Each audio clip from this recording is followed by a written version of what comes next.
মেয়েটি রাতের আকাশ দেখবে বলে ছাদের দিকে উঠছে। রাতের আকাশে কত তারা, তার মনের মধ্যে যে দুঃখের মেঘ জমেছে সেটা সে ওই বৃহৎ আকাশের সঙ্গে মিশিয়ে দিতে চায়। অভিজ্ঞতা এক। হঠাৎ কোথা থেকে সুর ভেসে এলো, বিশ্ব যখন নিদ্রামগন গগন অন্ধকার, কে দেয় আমার বীণার তারে এমনও ঝংকার।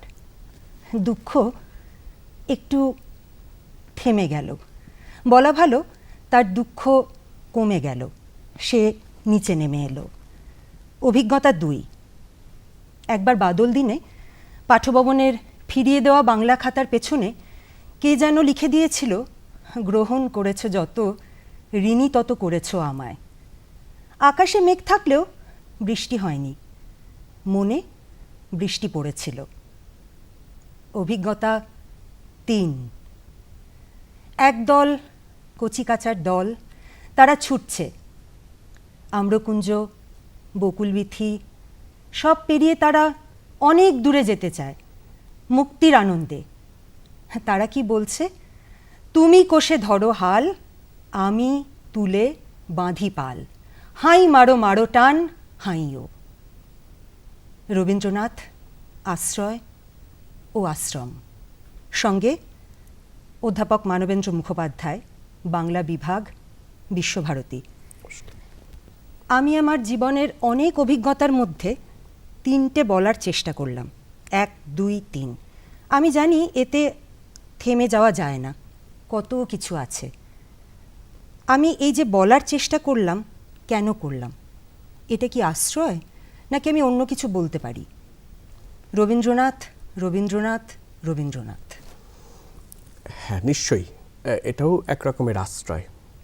কেননা কোনো রকমভাবে অবলম্বন যদি কেউ খুঁজে পান রবীন্দ্রনাথের মধ্যে, তাহলে আমরা বলতেই পারি যে সেও এক রকমের আশ্রয় পাওয়া। কেমন? তো এই আশ্রয় নানাজন নানাভাবে পেয়ে থাকেন।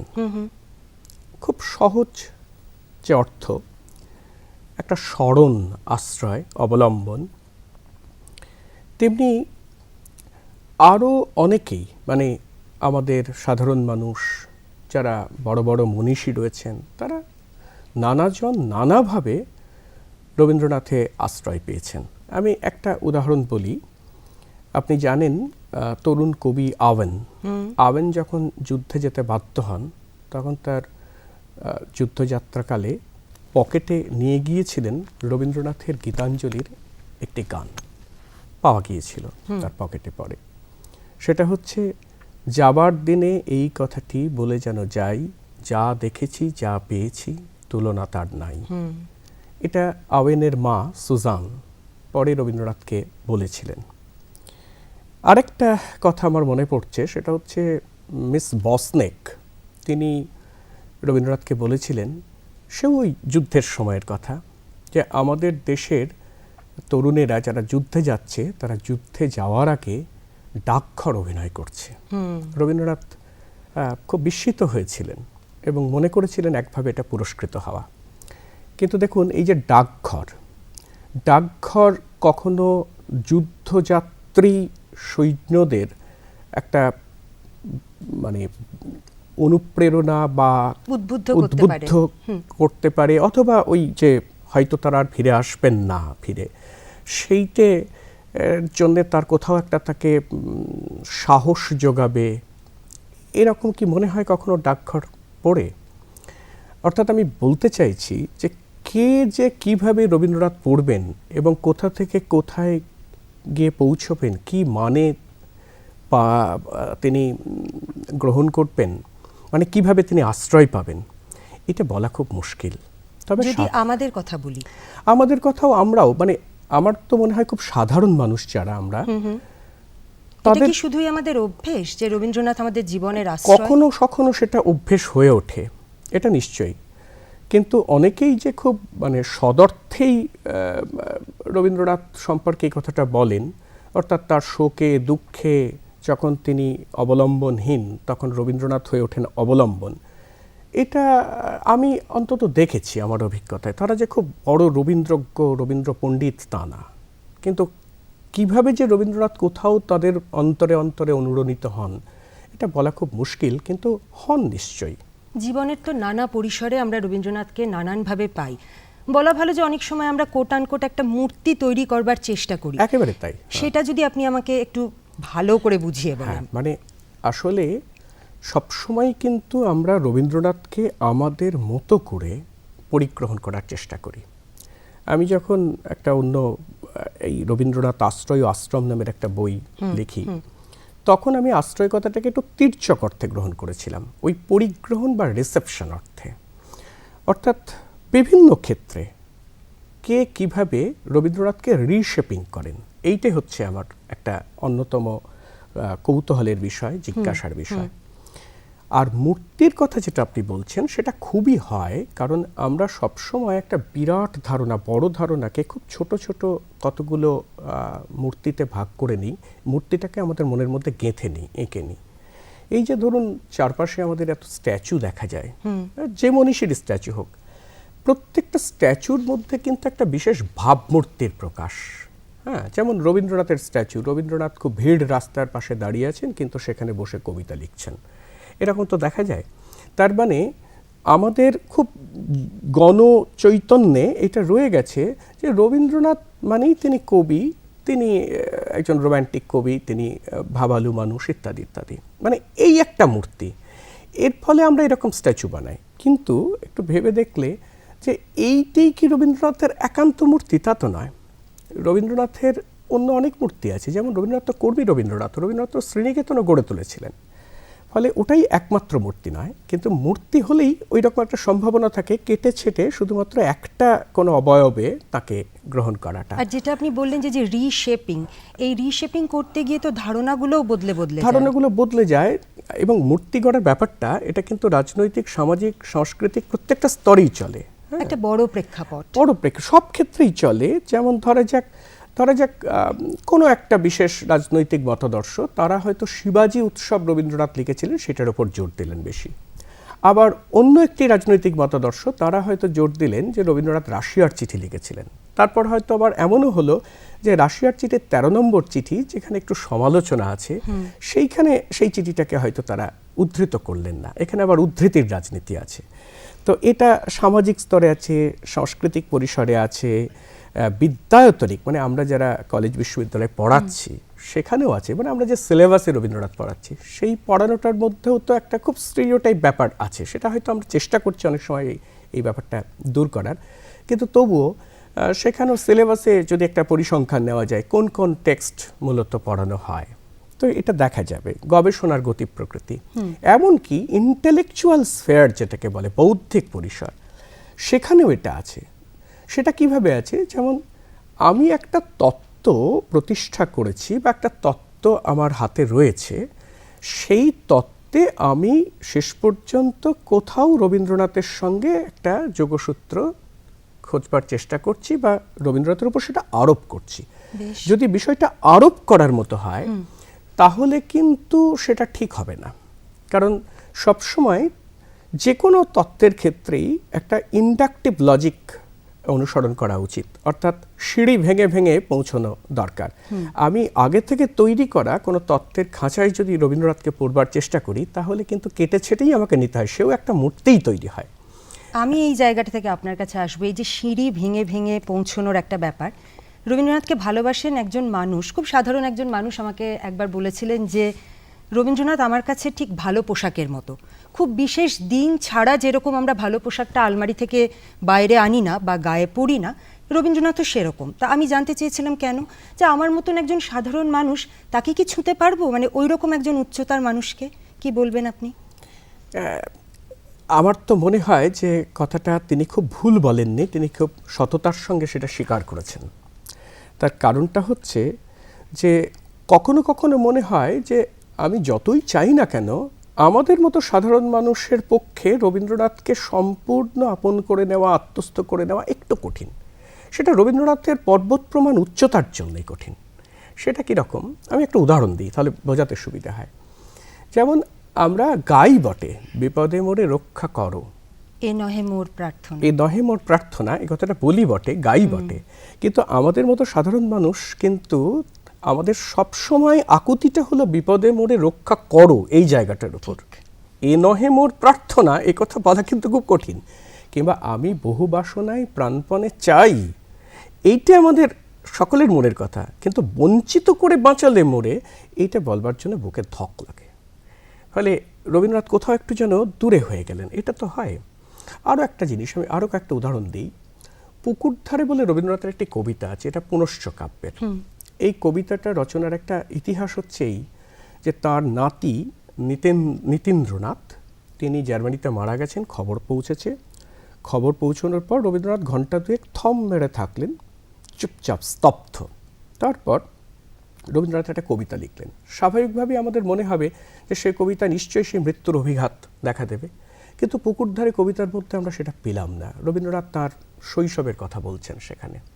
এখন এই যে মৃত্যু শোক, তারপর সেটার থেকে উত্তীর্ণ হতে পারা, তার থেকে একটা নির্লিপ্তি রচনা করা, নৈর্ব্যক্তিকতা রচনা করা, এটা কি আমাদের পক্ষে, সাধারণ মানুষের পক্ষে সম্ভব? এটা খুব কঠিন কাজ। নোবেল পুরস্কার পেয়েছেন রবীন্দ্রনাথ, সেই সময় তিনি অনেককে একই কথা বারবার বলছেন যে পুরস্কারের অপদেবতা আমার স্কন্ধে ভর করিয়াছে। হ্যাঁ, তারপর বলছেন ওই কুকুরের লেজে ঝুমঝুমি লাগিয়ে দিলে যেরকম সে চলে ফেরে আর ঝুমঝুমিটা বাজে, আমার অবস্থা হয়েছে এখন সেরকম। এটা কল্পনা করুন, আমরা একটা পাড়া থেকে সম্বর্ধনা দিলে পরে বর্তে যাই, আর সেখানে নোবেল পুরস্কার পাওয়ার পর রবীন্দ্রনাথ বলছেন যে পুরস্কারের অপদেবতা আমার স্কন্ধে ভর করেছে। হ্যাঁ, ইনি হচ্ছেন রবীন্দ্রনাথ। মানে এই রবীন্দ্রনাথ তো আমাদের সত্যিই ধরা ছোঁয়ার বাইরে, না? এরকম অনেক দৃষ্টান্ত দেওয়া যায়। নির্মল কুমারী মহলানবিশকে লিখছেন যে আমার জীবনে নিরন্তর ভিতরে ভিতরে একটি সাধনা ধরে রাখতে হয়েছে। সে সাধনা হচ্ছে আবরণ মোচনের সাধনা, নিজেকে দূরে রাখবার সাধনা, আমাকে আমি থেকে ছাড়িয়ে নেবার সাধনা। এই যে নৈর্ব্যক্তিকতার কথা বলছিলাম, তো এইটা এত সহজ। অসংখ্য বন্ধন মাঝে লোভিব মুক্তির স্বাদ, একটা অক্সিমোরন না, একটা বিরোধাভাস না, কিন্তু তিনি সেই সাধনাই করে গেছেন। ফলে সাধারণ মানুষ সত্যিই তার পক্ষে সবটা গ্রহণ করা নিশ্চয়ই। তাহলে আমরা কিভাবে ব্যক্তিগতভাবে বা সমষ্টিগতভাবে তাকে আমাদের জীবনে জড়িয়ে নিতে পারি? এইটা খুব ভালো প্রশ্ন। কেউ বলতে পারে যে জীবনে জড়িয়ে নেওয়ার প্রয়োজনটা কোথায়, কিন্তু হয়তো আমাদের কোনো একটা লগ্নতার অবকাশ আছে।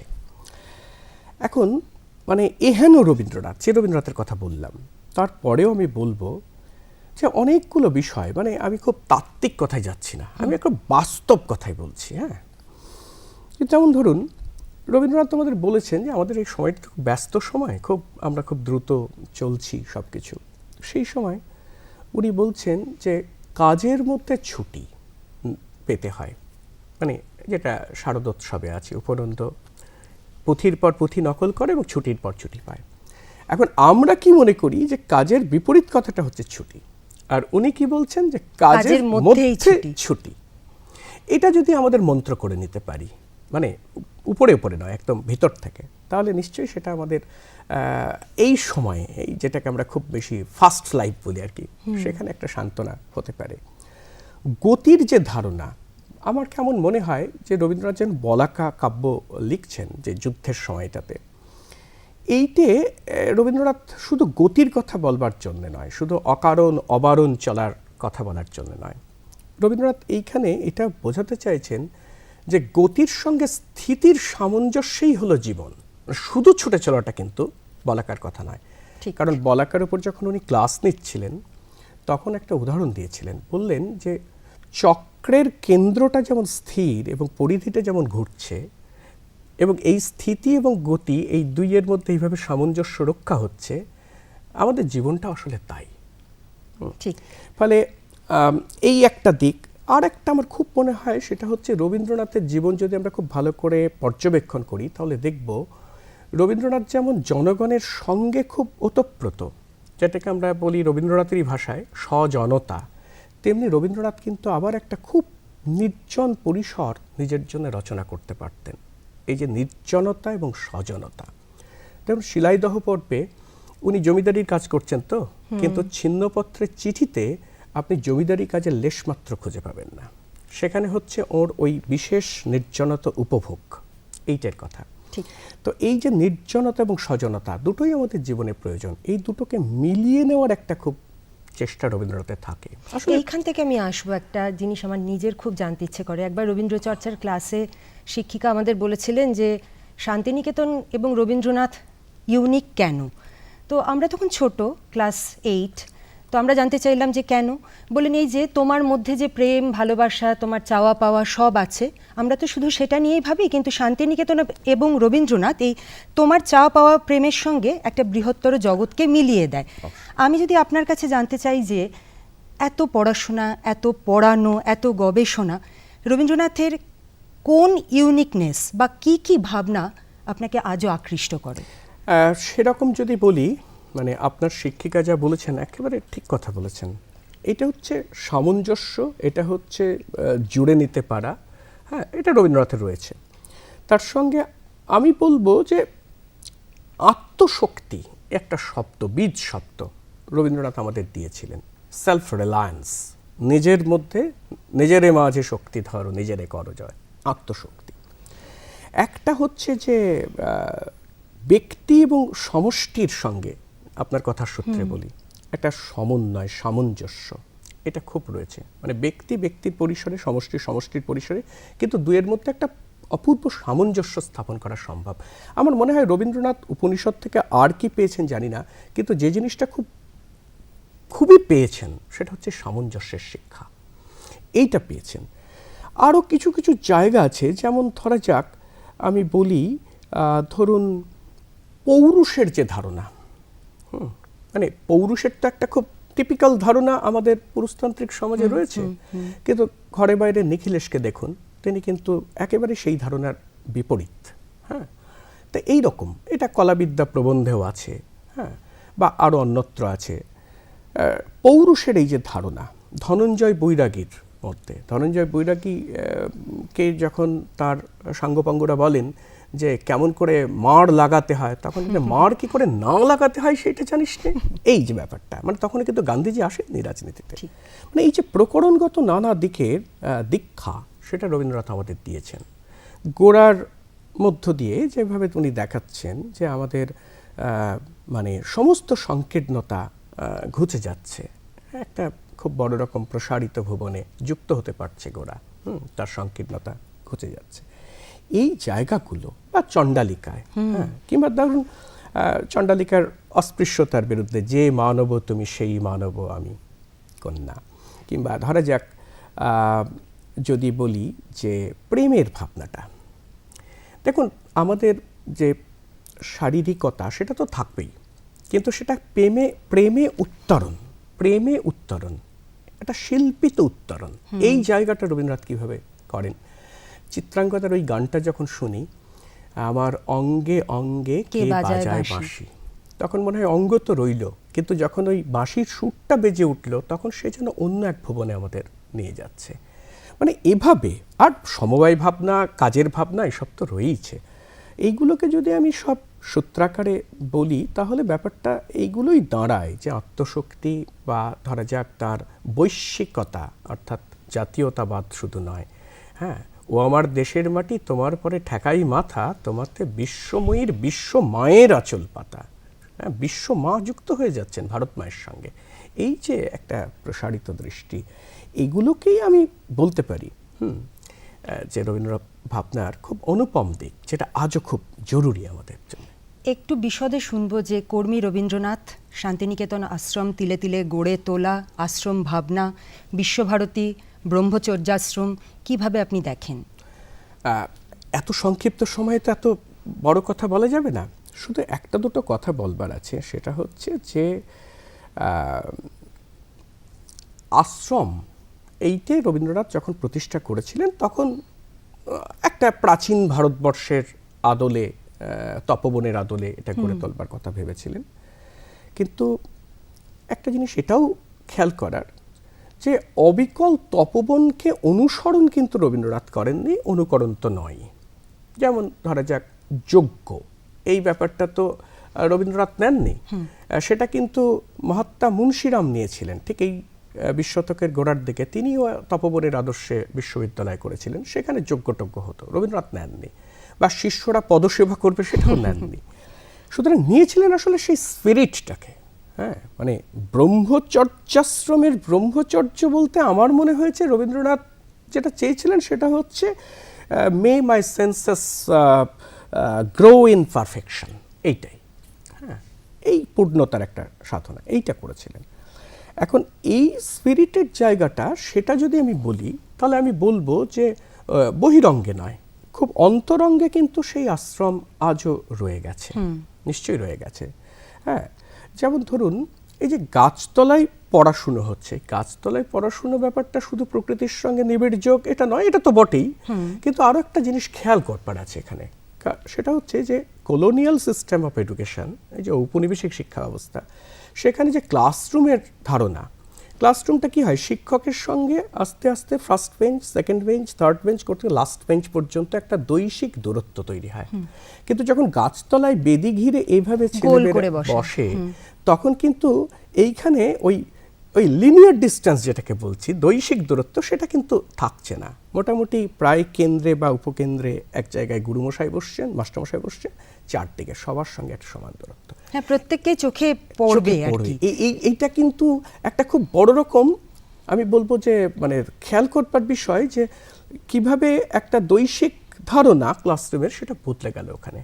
আর প্রকৃতির সঙ্গে নিবিড় যোগ হচ্ছে, কোনো রকম মাঝে দেওয়াল নেই, এইটা তো আপনা থেকে একটা শিক্ষা হয়ে যায়। ফলে এইগুলোর গুরুত্ব কিন্তু আজও আছে। আমার এই যে গোল হয়ে বসার ব্যাপারটা, এটা মনে হয় যে রবীন্দ্রনাথ ওই তপবন থেকে যজ্ঞ নেননি, কিন্তু এও তো একরকমের যজ্ঞ, কারণ যজ্ঞে আহুতি দেওয়াটা হতো ওইভাবে গোল হয়ে বসে। এখানে গোল হয়ে বসে সবাই কি করে, পড়াশুনো করে, এটাও কিন্তু একটা শিক্ষাযোগ্য। ফলে এই যদি কনসেপ্টটা বলি, ধারণাটা বলি, তাহলে এই ধারণাগত জায়গা থেকে আশ্রম নিশ্চয়ই আজও প্রাসঙ্গিক খুবই। আশ্রম ধারণার মধ্যে বিবর্তন আছে রবীন্দ্রনাথের, আস্তে আস্তে আশ্রম ভাবনা থেকে বিশ্বভারতী ভাবনার দিকে যাওয়াটা রয়েছে, সেটা তো আরও অনেক ইতিহাসের কথা। শান্তিনিকেতন সংস্কৃতি নিয়ে আমরা প্রায়শই খুব কথা বলি, এবং বিশেষত আমরা যারা শান্তিনিকেতনে বড় হয়েছি এবং আছি এখনো, তাদের একটা খুব গর্বের বিষয় যে শান্তিনিকেতনের একটা নিজস্ব সংস্কৃতি আছে। সেটাকে আপনি কিভাবে বলবেন? শান্তিনিকেতনের নিজস্ব সংস্কৃতি অবশ্যই আছে। বাংলার সাংস্কৃতিক মানচিত্রে শান্তিনিকেতনের একটা বিশেষ জায়গা যে আছে তা নিয়ে তো কোনো সংশয় নেই।